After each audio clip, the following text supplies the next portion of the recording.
Reaction, फिर मैं शाहीन जी का रुख करूंगी। देखिए, अवधेश जी जो तर्क दे रहे हैं उनकी तर्क के अंदर एक विरोधाभास फिर मेरे को मिल गया कि वो कहते हैं मैं दाएं नहीं जाऊंगा बाएं नहीं जाऊंगा, लेकिन वो दाएं चले गए, बाएं का छोड़ दिया उन्होंने। अच्छा, अवधेश जी, मेरा मानना इस बात को है कि एक चीज के ध्रुवीकरण को करते करते हमने एक ध्रुवीकरण और पैदा कर दिया। एक ध्रुवीकरण लाल किले को लेकर चिन्हित कर रहे हैं, उसी अमृतकाल के अंदर अमृतपाल ने प्रश्न चिन्ह खड़ा कर दिया देश के सामने खालिस्तान का। अगर हम दाएं बाएं दोनों तरफ ना देखकर सीधा देखकर प्रश्न चिन्ह खड़ा करें और प्रश्न चिन्ह सरकारों पे खड़ा करें, किसने ध्रुवीकरण? जब वोट देता है कोई वोटर, वो वोटर ध्रुवीकरण के लिए वोट तब देता है जब उसको बड़े नेता कहते हैं, जब उसको बोला जाता है। लेकिन बात कहां से शुरू हुई 2014 के अंदर? विकास से, करप्शन से, भ्रष्टाचार से, इंफ्रास्ट्रक्चर से।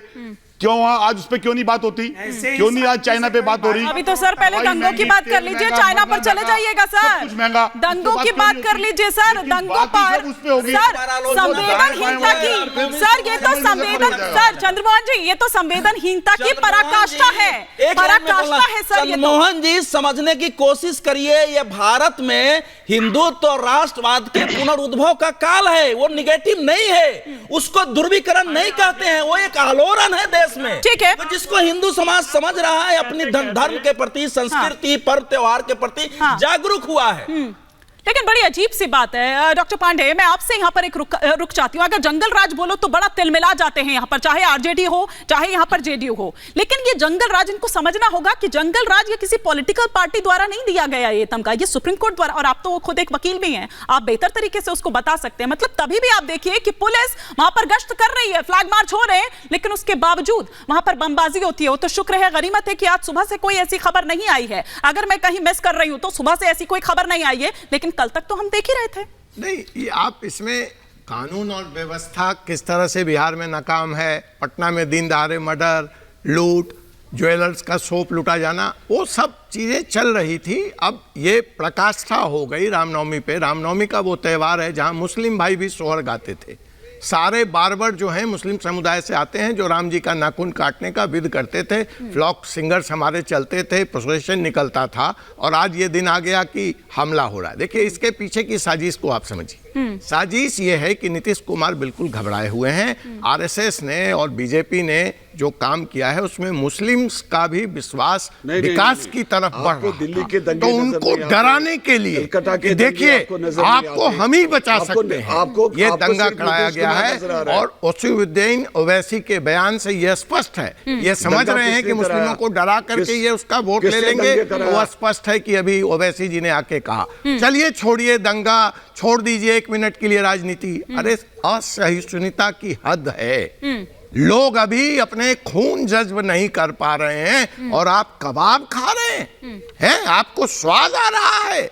ये वही नीतीश कुमार है जिन्होंने कहा था जो पिएगा वो मरेगा, जो दुकान खोलेगा वो लूटा जाएगा, जो बच्चियां स्कूल जाएंगी उनके साथ उनकी सुरक्षा का जिम्मा बिहार सरकार का नहीं है। बिहार में जिन लोगों ने दंगा किया वो आज जेल में। सुनिए सुनिए, अच्छा नहीं शाहीन साहब, लेकिन जो भी ये इलाके हैं, शाहीन जी ये सैटेलाइट के चश्मे से देख रहे थे कि दंगे वाले जेल में गए। आने वाले समय में ये भी पता चलेगा जिन लोगों को अभी पुलिस उठा रही है।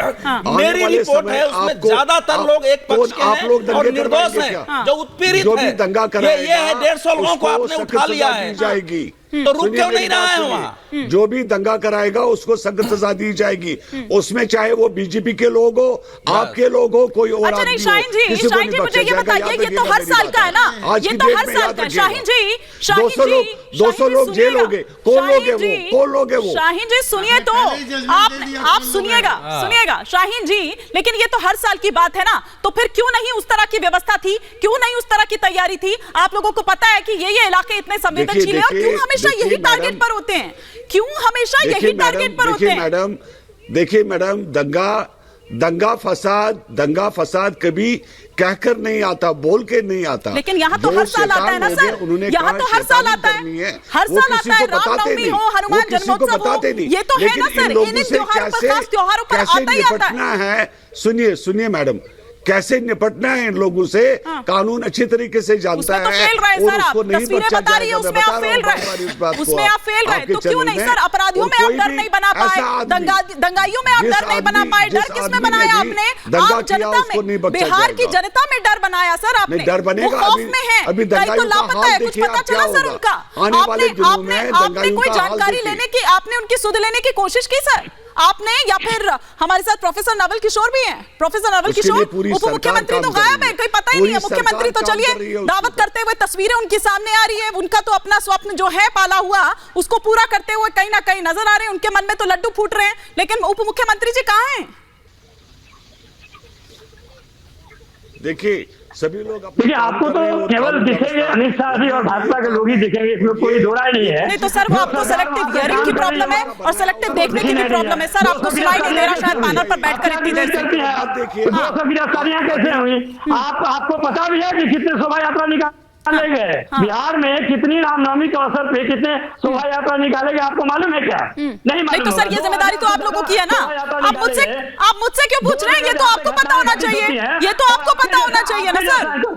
सुनिए आप बहुत रेस्पॉन्सिबल एंकर समझते हैं ना अपने आप को, आप सुन नहीं समझते नहीं हूं, मैं हूं, और ये आप नहीं बताएंगे, सर्टिफिकेट नहीं चाहिए आपसे, सर्टिफिकेट नहीं चाहिए आपसे। कहाँ है नवल किशोर जी, उनको एक बार लेकर आए। आपको मालूम नहीं है? हाँ आइए, आपको ये मालूम नहीं है कि देश के कितने हिस्से में दंगे हुए हैं? आप नीतीश कुमार जी और तेजस्वी यादव के पीछे नहीं तो फिर सर मैं वही कह रही हूं ना, सेलेक्टिव हियरिंग का प्रॉब्लम है आपको, आपने सुना नहीं, सेलेक्टिव हियरिंग का प्रॉब्लम है तो सर वो मेरी प्रॉब्लम नहीं है, वो आपकी प्रॉब्लम है सर। अगर सेलेक्टिव हियरिंग की आपको प्रॉब्लम है तो सर वो मेरी प्रॉब्लम नहीं है ना। नवल किशोर जी आप प्रोफेसर हैं, आप प्रोफेसर हैं, बड़े जानकार होंगे सर, लेकिन सेलेक्टिव हियरिंग का प्रॉब्लम अगर आपको है तो ये तो सर आपकी प्रॉब्लम है ना, मेरी प्रॉब्लम नहीं है। अगर आप सवाल नहीं सुन रहे हैं, अगर आप सवाल नहीं सुन रहे हैं तो ये आपकी प्रॉब्लम है ना सर, मेरी प्रॉब्लम नहीं है। आप थोड़ा कॉन्सेंट्रेट यही कर लीजिए। 35 मिनट की डिबेट है सर, 35 मिनट में भी नहीं, सुनिए सर 35 मिनट में बाकी लोग भी बोलेंगे तो थोड़ा उनको भी सुन लीजिए ना। आपने सवाल नहीं सुना, आपने सवाल नहीं सुना जिस पर जयराम विप्लव भी इसी तरह से बिद गए थे, जयराम विप्लव भी इसी तरह से बिद गए थे जब उनसे गुजरात का पूछा गया, जब उनसे महाराष्ट्र का पूछा गया, लेकिन तब आपको सुनाई नहीं दिया होगा। सेलेक्टिव हियरिंग का प्रॉब्लम है सर, इस्तेमाल आप सोच समझ कर करिए। बिदके थे, ये कौन सी पत्रकारिता की? क्यों सर बिदके में क्या दिक्कत है? क्या दिक्कत है जयराम विप्लव जी? जयराम विप्लव जी क्या दिक्कत है उसमें? क्या दिक्कत है सर? क्या दिक्कत है सर बताइए ना। जानकार बैठे हुए हैं, सुनिए सुनिए सुनिए। आपको लगता है ना मुझे दिक्कत है, क्या दिक्कत है? आप स्टूडियो में बैठे हुए लोगों को कंटिन्यू बोलने का मौका देंगी, जो बाहर से जुड़े हैं उनको सुन तो लीजिए।